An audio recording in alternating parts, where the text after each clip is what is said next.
just barely started. And if it's slightly below 1, your startup is slowly going to die. Which is important because that means that your startup needs to keep injecting cash in order to attract more users. Because for every user, you're losing users. You're not getting more users. And how does that work for Ethereum math? And it sort of doesn't really matter which one. It should be colored. I'm not sure why it's not colored, but the colors don't really matter. But it goes something like that, right? You go in and there's like CryptoKitty. Oh, CryptoKitty, what is that? And the user becomes interested and wants to learn about it. And then they go down to a deep rabbit hole that ends when they're taking a selfie with their passport so they can get registered and wait 3 days to buy something that I didn't really want to buy either, I just wanted to buy a CryptoKitty. Why am I doing this, right? And then, what I mean is that because of such terrible onboarding or virality, actually it's zero. It's not like zero. The K factor, if it's 0.9, you're dying. If it's 0 or something like 0.0.0, it's terrible. And that's why we have a bunch of tech enthusiasts, but outside our bubble, no real users are using. Because it doesn't matter if we, those who care about decentralization, want to see this stuff. What we actually need is that normal people need to be engaged. Normal people need to be on board in your stuff. And what normal people want? The average user, they don't care about Ether, they don't care about your token, your KYC, they don't care about your ICO. They just want the normal username, and they just want to have an email, and if they want to purchase something, why can't they just use a credit card, right? Like normal people. And another thing that they have, and they expect it to be simply happen, is that they have an iPhone, they have an iPad, they have a computer, and they expect to be able to use all those things in multiple devices, with the same account. And how do we even solve that very basic problem? The first thing we try is their solution, which is every time you log into a new app, you create a new Ethereum account, you have to make a new backup, a new seed phrase, move new Ether on it, buy something on it. And it's terrible because the second time you have to do that, you need, if you want to use your mobile and your computer, do you need sort of buy to be able to move them? How do you do that? It's a terrible user experience. And then we moved into an even worse one, which was simply type your private key every time you want to log into a new app. And there's bad ideas, and there are ideas that are so bad that they create a whole new scam industry that almost destroys the Twitter experience, and that has Elon Musk complaining about Twitter impersonators. It's crazy bad, the second solution.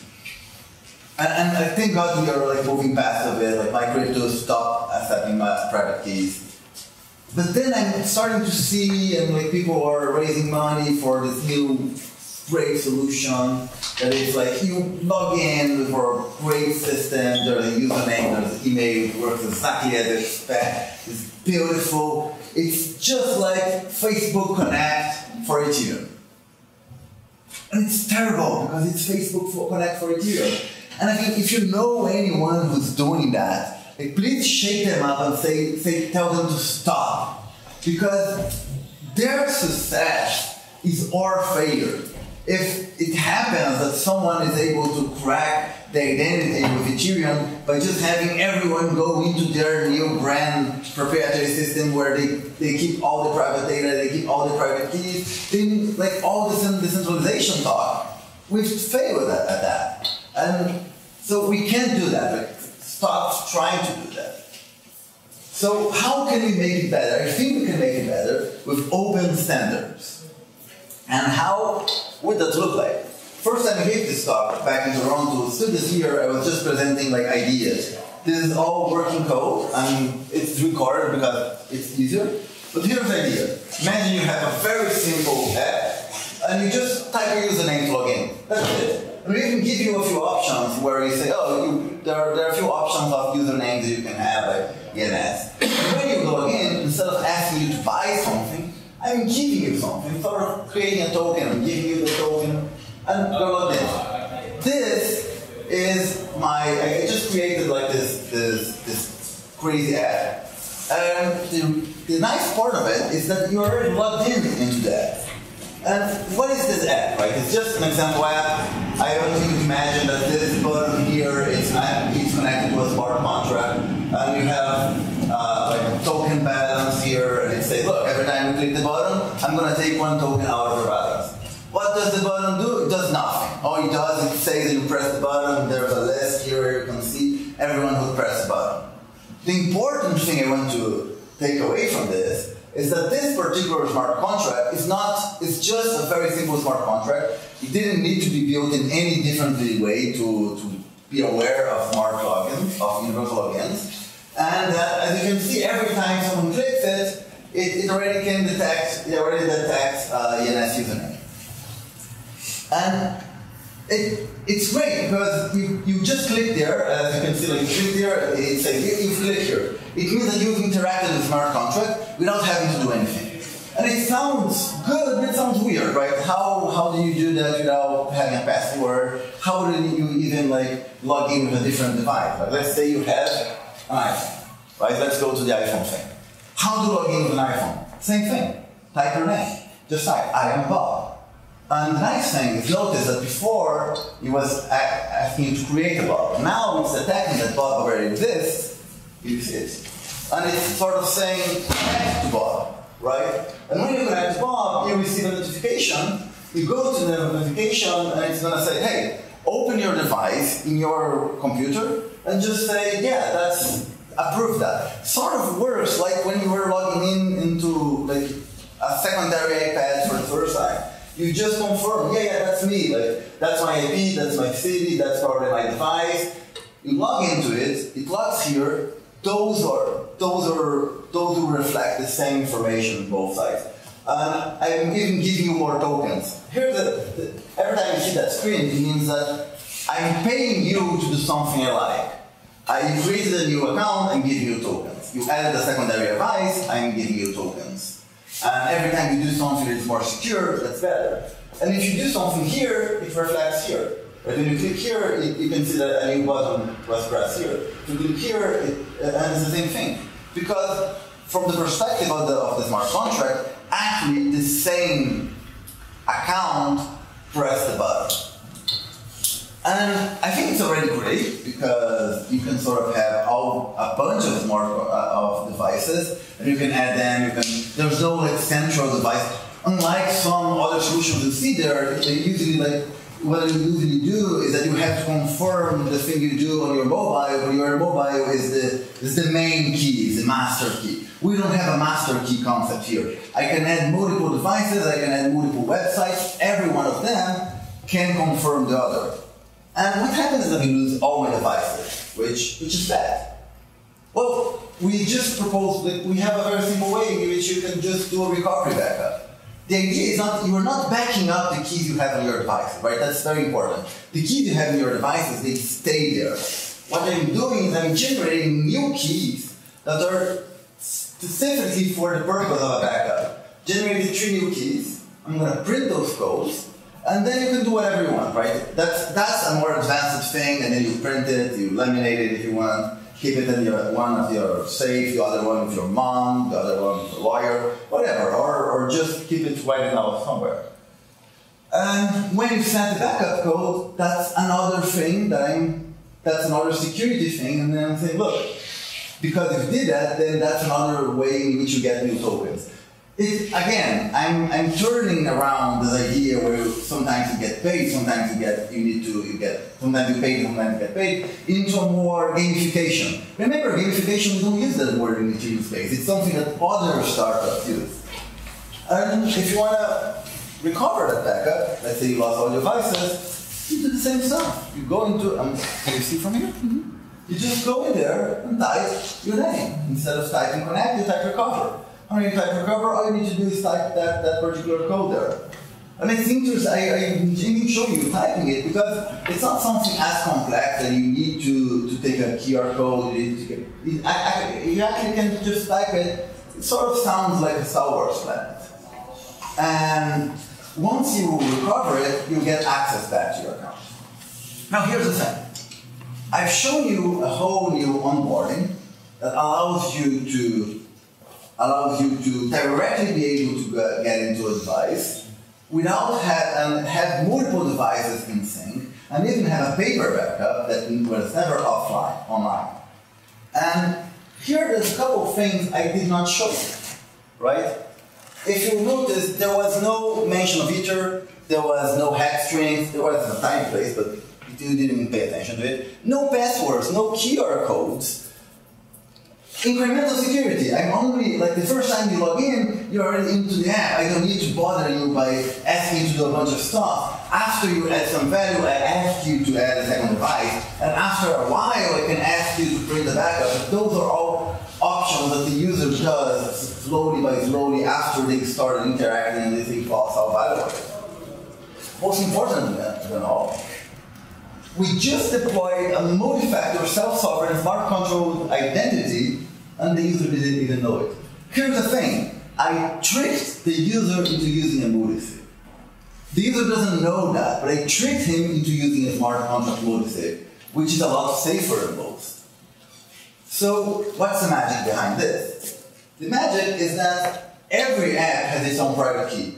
A little bit like we are doing right now, like the first thing I showed. But here's the thing. You don't show the private key to the user. Don't back it up. Don't try to have a seed phrase for it. Don't keep any tokens. Don't keep any funds on that private key. That private key has nothing on it. Instead, what you do is you put all those funds in a proxy contract. It's a smart contract that is aware of those keys. And what those keys do instead is that they sign some special messages. So those messages are basically saying, look, hey contract, I want you to buy a crypto key. Hey, I want you to do X or Y or Z. That's what we call meta transactions. And it's probably like a wording thing floating around. And the nice thing is that the contract itself, and there's more space in the back if you want. The funds, and because you can own stuff, you can own an ENS name. So your identity is a contract, but you are referred to it by an ENS name. Here's another very cool thing. How do you get that meta transaction and deploy it? You have a relayer. Who's a relayer? A relayer can be anyone. It can be a decentralized network. It can be something you send by Whisper. Anyone who has a computer, Ether, or an internet access can be a relayer. Because what the relayer does, they take the signed message, they publish to the blockchain, so they are the ones who are paying the price, but then the smart contract can actually pay you back in tokens. So part of what the meta transaction does is that it sort of sets a price in any token. So you can say something, look, I'm willing to pay 1 cent of a DAI for this transaction. I'm willing to pay 2 status tokens for this transaction. And the relayer makes a choice and says, oh, I want status tokens, I like DAI, I can probably publish it to the blockchain for less than that. So yeah, I'm accepting that because that's good for it. And if you need extra recovery keys, you can make a special backup for it. The nice thing about special backups is that because this is a smart contract, you can create special particular conditions for them. Something like, look, you can only recover after a 30-day delay where other keys can do something. Or maybe you can recover if you have 5 trusted friends. Or you can recover only after there has been a year since any of those keys have been active, so it means that I've died, or something like that, right? Another very cool thing, I don't have a good name for it, I would throw a lot to people. Some people call it counterfactual contracts, which honestly is a terrible name. But the idea is, it's a deterministic contract address that you can generate before you deploy the contract. The user logs into your app. They already know what their address will be. So you don't need to, so you can send funds to the contract before the contract exists. So you can actually ask the user to prove something. You can ask the user to do something. Or you can ask the user to send funds to it, and then after they've done it, you deploy the contract and you get paid back. Another cool thing is that sort of address he controls on every single chain. It means that you can deploy the same contract in MakerDAO, onboard your users, and only when they grow up, only when they actually have something there and they've proven that they have value on it, you can take them from your side chain, from your dApp chain, into the mainnet. And they will keep the same Ethereum address, which I think is super cool. Finally, not every key is the same. You can have something where, look, your browser key is not as secure. You can do less things of it, or maybe you add a new a particular key that works only with a game. Like CryptoKitty has a key on their app, and that key can only interact with CryptoKitty contracts and can do nothing with value on it. So, what is the result of this? So it's better for users, it's better for apps, because the model we have is that the more you install apps, the less secure you are. Because either you're giving out private keys to a bunch of strangers, or you're sort of you have a bunch of different private keys with different money that you can lose and in this new scheme, what you do instead is that every time you add a new app, and that can be a Gnosis app, a stateless app, can use the same username, and they become one factor of the other, they increase your security. You have cross-compatible usernames. You're using the same username for every app. And users don't need Ether. You don't need to tell them about Ether or gas price or gas or anything like that. They can use any token they want, or no token at all. Actually, you can do that by creating another business model, which is you ask your users to subscribe. They pay by credit card every month, and then you do all their transactions for free. That is a sort of, I'm not saying it's a good idea, I'm just saying that this is a sort of experiment you can do. And the end result, in my opinion, is that it is not just the best onboarding for Ethereum, you can actually be the best onboarding for anywhere in the web. Because not only you don't have a password, you need to remember a password, more importantly, you control your username, you control your funds, you control your private information, which is something that if you use Facebook Connect, it doesn't do. So all this code is online. I really recommend you to go to that website. We just launched the website. There is code, there is a repo, you can get it, you can clone it. You can do everything I did here in your computer to make sure that it's actually ethics. And all this work was only possible because the Ethereum Community Fund made a great grant of $25,000, which was then matched by F-Prize with another bounty of the same size. And of course, the Dharma Foundation, which has supporting my work, even no matter what I do. And that's the thing, guys. Thank you.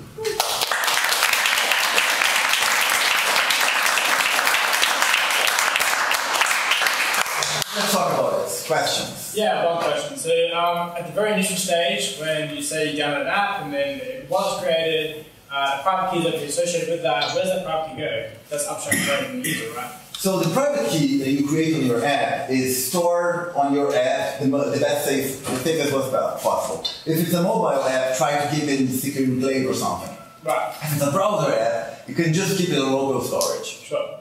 Okay, cool. There are some security, we can talk about the security drawbacks of that if you want. Yeah. Well, this is a follow-up question on that. So if I wanted to make, obviously phishing happens on the non-crypto web too, but if I want to make like a non-phishing new app that says, all right, I want to access your crypto, let's say CryptoKitties in this too, CryptoKitties DNS name. It sends like a recover push notification. I on my desktop, I'm like, yep, that's me. Then this malicious app it does the backup process for generating backup codes that you called it. Mm-hmm. Couldn't it use one of those codes to log in as my CryptoKitties ID? Okay, so the idea is, as I'm saying, every app has different privileges, right? Every key has different privileges. If you're, what I hope that there will be is a screen that shows you which privileges that they have, much like when you download an iPhone thing. So CryptoKitties app would say something like, look, CryptoKitties do not have, they don't have access to create new keys. CryptoKitty doesn't have access to create a new backup code. CryptoKitty doesn't have access to do that. If CryptoKitty wants to do that, then you need to approve that elsewhere. So what would happen is, so where exactly is this? So where exactly is the phishing app in? They are on CryptoKitties, but in your scenario, where they are located? I didn't get that. I guess so.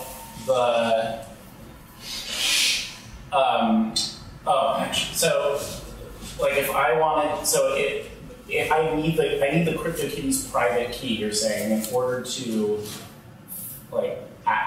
create backup codes for CryptoKitties, in addition to the user's private key. The idea is that, first of all, like private keys are stored and never leave like your device, and one of the reasons is unless you add that sort of moving private keys around, the less vectors that you have where you can try to access the CryptoKitty private key. And the idea is that every private key has privileges. So CryptoKitty wouldn't have the privilege to add other keys. That would be something you would only give to wallets that you trust. Let's say MyCrypto, Stylus wallet, Coinbase wallet, that you would actually trust. And then even those, you could set it up so that it requires more than one signature. One interesting thing is that you can do, with a transaction, you can have multiple signatures by multiple keys, and you only need to make one transaction on chain.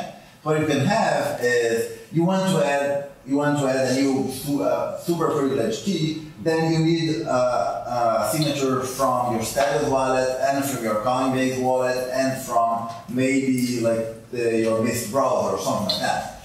I hope that at some point when you are like using those three, you think about, well, hey, wait a minute, why does CryptoKitty why does like CryptoKitties.cz want so much of so much access to my wallet, right? And I hope you stop that. Okay. How does it find relayers? So every app can just connect to a few layers. Every app can just have its own relayer list. The interesting thing is that it's profitable for the relayers to transact. So the relayers should just advertise. And like one app can be connected to 1, 2, or 3 layers. Any thoughts around how this like kind of exacerbates the privacy problem on the Ethereum network? It's an interesting question. I think that at first it has the same privacy problems as just using your private key, because everyone can follow you around. But there's an interesting thing here. I think it's very hard for you to create a private coin key precisely because of the gas payment, because someone needs to pay the gas. Right? You can do a whole new Ziggy's or coin based on something, but at some point if you're moving, you have to pay the gas. With this system, we separated 3 things. We separated the relayers is the one who is paying the gas, and the keys who are actually signing the messages are not the keys whose signatures you have. So we have the smart contract, which is huge, a bunch of keys that sign messages, which might be listed on the smart contract or might be not. Maybe the smart contract just have a big Merkle tree of all the keys that you have around, and the relayers are paying the gas. So what you could do is you could have a private key, sign a message asking to move coins from a contract to another contract without revealing which contract that is, which other contract that is, and who pays the gas. And I think that enhances, that doesn't solve the problem, but that helps other people building privacy solutions. I want to talk a little bit more about the relayers. So would an individual app, let's say the Status Wallet, organize their own relayers, or would they be the relayer for, is each app going to be its own relayer? Or what about apps that are DAOs, for example? Or that so the idea here is that sort of the relayers is sort of the back end, because everything here happens on the front end, and it can happen in an IPFS based client. But the relayer sort of works like the back end. So I would suppose that Status would try to have relayers that accept status tokens. Maker would have relayers that accept DAI tokens or other tokens that they want. And there could be you could reach a public network of relayers by reaching a whisper message, sending it to it, and then every relayer would just subscribe to it. There is a problem though, and that's why I'm getting a lot of people who are interested in meta transactions are talking about, which is how do relayers coordinate? Because in this system, how do relayers coordinate? In this system, the first person to relay the transaction is the one who gets paid. So if multiple relayers are publishing the same transaction, a few of them will pay the gas but not get paid, which means that they might compete in higher gas price, driving the transaction costs up. Mm-hmm. So it is a current problem, which we are trying to, so multiple people are talking about solutions on how to do it with round robin relayers, with staking, where they are staking on what time they can do it. But I think that it is sort of a different logic, the idea being that the relayer logic is not necessarily part of the standard. You could just do it with a relayer that you trust. In Fuda could be a relayer if they want. Is there a centralization risk with that? So if this kind of goes into the coordination problem of relayers that we were going into just now, right? So let's say on your front end, right, you are, let's use Maker as an example. You know, we're Maker and we have a Maker relay, right? Now we have this focal point of centralization on, right, this one Maker relay, unless we have some kind of coordination mechanism where now there's a bunch of relayers competing, right? But how does the front end know who all of these different relayers are, and we're going to more deciding, okay, which relayer is it going to go to? Let's suppose you create a game, and that game has its own token, and you are the only one relayer that accepts the token, and you build the relayer, and you get some gains, but then your company goes bankrupt, nobody cares about your token, you take all the relayers out. Right? That particular app could be a lot similar to when you have an online game where the servers are down. The difference being is that if that app is open, if that app has the option where you can just change the relayer, as long as you have anything, you could simply change the relayer and change a very small thing on the app, and then you could change the token or point the relayer elsewhere. So as long as you can point your app to other relayers, and I think every time someone builds an app, they should add the option of having multiple relayers. As long as you find any relayer that is willing to do your app, to relay your transaction, they will. So I think at first we sort of add a centralization almost as an onboarding solution, but then because if we have a huge network of relayers, then anyone can be a relayer for your app. So should there almost be like an on-chain, almost canonical registry, like where, oh, I want to be a relayer for this, and so everyone knows to kind of query that registry to get a list of relayers, and your file can just kind of cycle through, like, oh, well, I'm going to hit up this relayer, okay, that one didn't do anything, I'm going to hit up this relayer, I'm going to hit up this relayer. That is actually a good idea. You should join the MetaCartel Telegram group for that.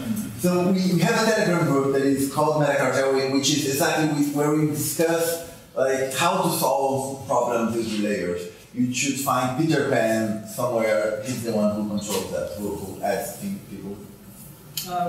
I think this is a good way of doing it, but there's another way where you could say every app publishes it to one channel, which could be a socket. Could be a research channel, yes. So where you basically have, now you can listen to it, anyone can listen to different sockets, and people can be relayers in that case. Which I think is slightly better because, you're not solving the coordination problem anymore. You don't have to. You basically say, this is the channel, I'm going to publish to this, it's all public. If anyone wants to join this, they all just, listen to that socket. Everyone is broadcasted exactly the same time. So whoever, does it first wins. So it could be like network latencies could be the issue, but yeah, that's it. I agree. That's a good solution. Are you in the Telegram channel? You should. Yeah. Can you still sign opt-in messages as you have a proxy contract at all the times?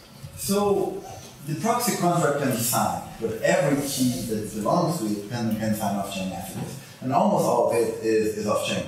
One interesting thing you can actually do is you can add a key that has no privileges at all, that can't do any execution, but it's just there to prove that you can do something.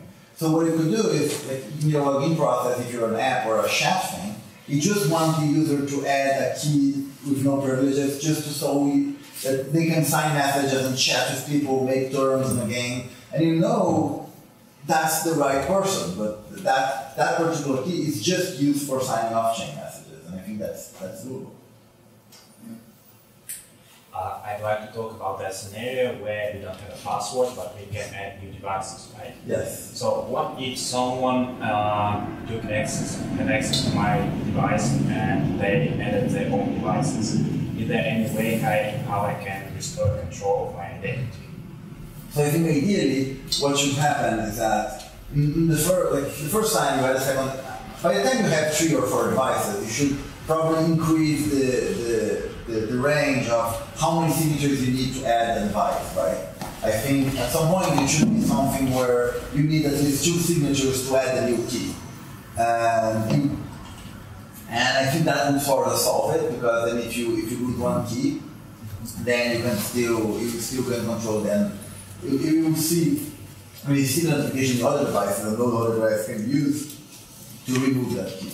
So I think that I agree, if there's just one key can add another key, then that's a temporary and bad solution. Actually, one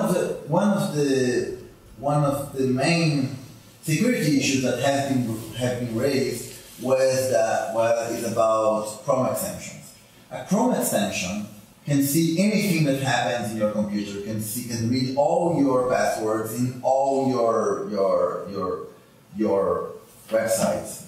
There is no way right now that we can have encrypted storage in a browser, which is terrible. Like, even if you encrypted the keys, it doesn't matter, because the Chrome extension can see you typing the password for that.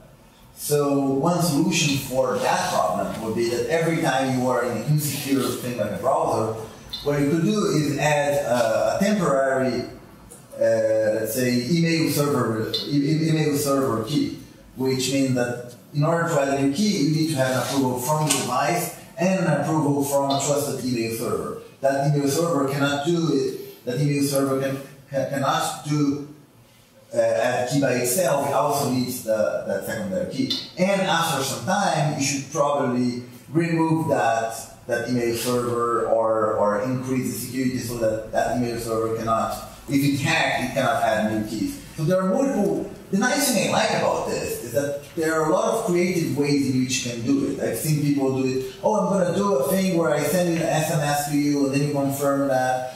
On the hackathon, there was a group that even won the prize. They created an invite link where you could send a link, and that the person would have its own identity created. There are a lot of ways in which you can improve that. And if it was not clear, that's not like a central service. There's no website for universal logins. It's an open architecture where everyone can sort of implement on their own. And the idea being here is that I'm here to try to everyone implement something where everyone sort of speaks the same language. So more experience is better. Okay, I guess. Thank you.